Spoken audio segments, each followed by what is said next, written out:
Welcome to my beginning watercolor tip number 4. Keep it simple to start. Try a painting with a limited palette.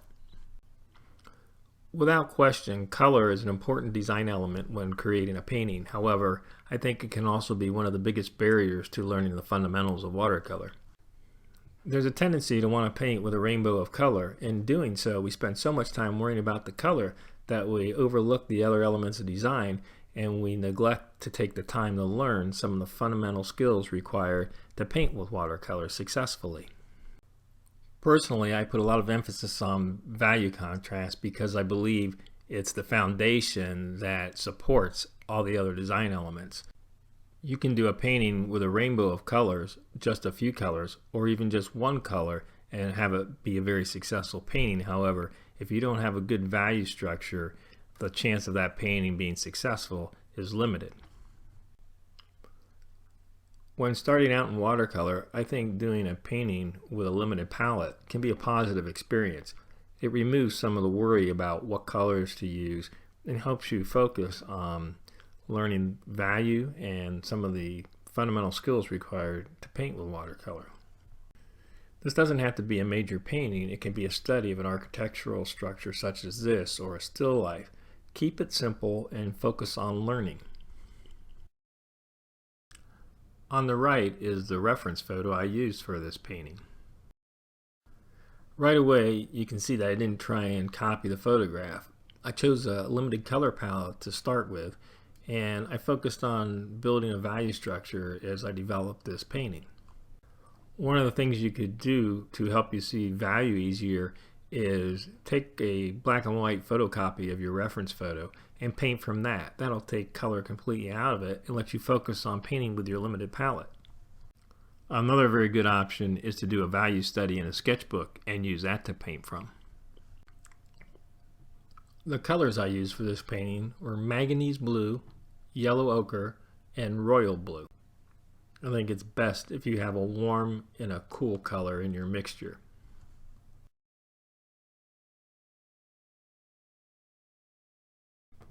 So I've decided on my limited palette, Manganese Blue, Yellow Ochre, and Royal Blue. I've drawn my subject on my work surface, and now I'm ready to begin painting. I'm going to begin by applying a middle value wash using a mixture of Manganese Blue and Yellow Ochre.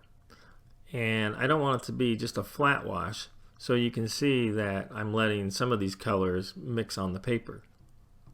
The first application was a mixture of Manganese Blue and Yellow Ochre, and then I came and charged my wash with just some straight Yellow Ochre. And then I'm just doing some painting in negative space around my subject with this middle value wash.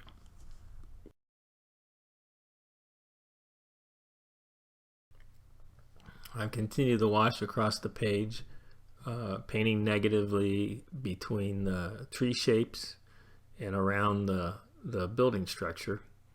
And now I'm going to take some of that same wash and I'm going to go in and start to paint some of the shadow side of the building. Again, this is still a mixture of Manganese Blue and Yellow Ochre.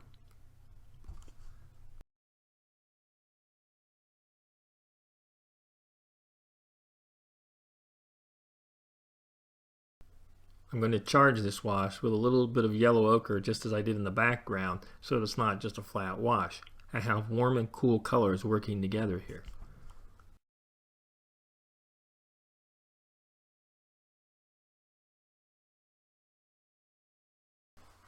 As I paint the linear shapes of the poles on this building, you can see that I'm not just painting straight rectangular shapes. I'm breaking these shapes up and leaving some lost and found edges. So I'm leaving some of it up for the viewer's eye to connect the points. It just helps provide interest and it helps describe the surface that I'm painting.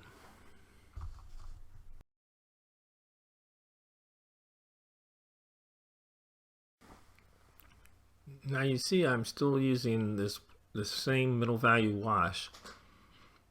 And the more I paint, you can see how I'm working in negative space, and it's beginning to describe the structure of this building especially in this area that I'm working right now. I'm painting the underside of this roof with this middle value wash, and you can see that the linear shapes, the structure of the building that's in the foreground is starting to come forward, and this background is starting to recede.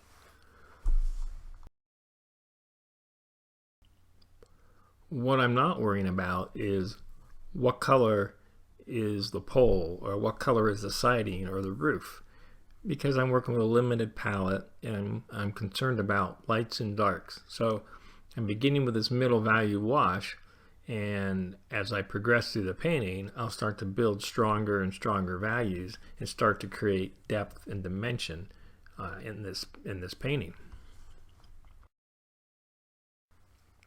The other thing I'm doing is I'm continuing to have lost and found edges. I'm painting interesting shapes that contour the surface, but I have lost and found areas where I'm leaving it for the viewer to make the connection.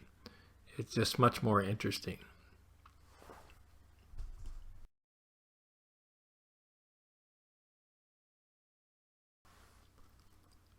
Here I'm going to apply a warmer middle value wash on the side of this pole, which is going to help bring this more into the foreground when juxtaposed to the cooler wash that's beside it.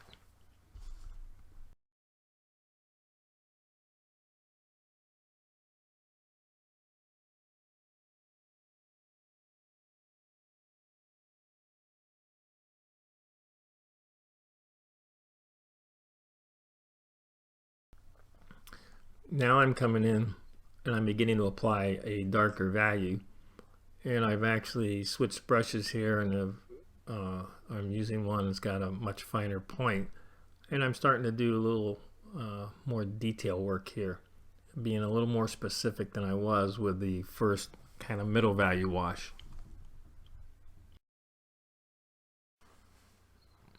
Here I switched to a bigger brush, and I'm taking a little bit darker valued wash here, and I'm putting it on the underside of the structure, and you can see I have some gradation in that wash.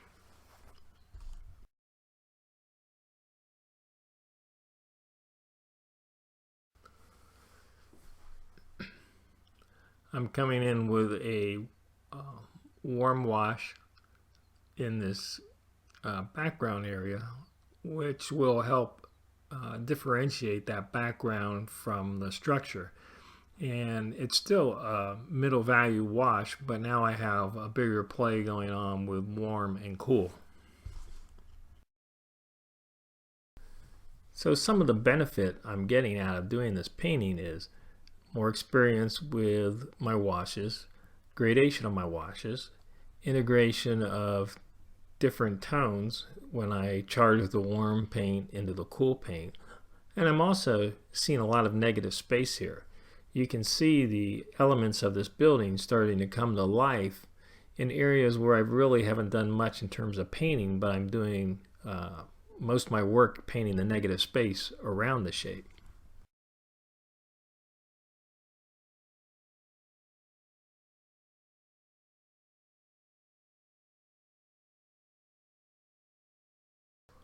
So at this point in my painting process, everything is still very much at middle value. I have yet to fully explore the full range of the value scale. And this is where a lot of people stop, and it prevents them from really realizing their potential. If they had just taken the time to go a little bit farther on the value scale and put in some dark darks, their composition could be so much stronger. You can see now that I'm starting to put in some much darker tones, that this painting starts to take on a whole different feel, and it starts to get more depth to the painting, and the structure starts to become more defined because I have these darker values starting to work.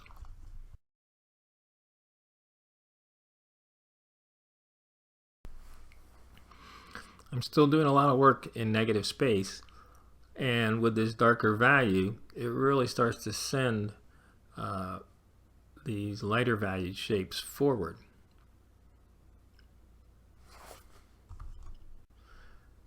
I believe it's much easier to see negative space when you're working with a limited palette such as this. And that's why I think this is a good positive learning experience for somebody who's trying to get a better understanding of watercolor. When painting with a limited palette such as this, it's easier for you to see flaws in your wash. It doesn't get confused and jumbled up with all kinds of different color combinations. So you can tell if you're really starting to pick up the skill of applying an even tone or a gradated wash. And it also is very visible when you're mixing a warm and a cool, or you get in a nice transition and gradation in how you're applying your wash. This is a good way to experiment and to see that. In addition, it's helping you to see value. Are you exploring the full range of value in your painting? It's much easier to see this when, again, you don't have the confusion of lots and lots of color going on. This limited palette helps you focus on light and dark. And as I've been mentioning, this is a great way to see negative space, which is a real plus.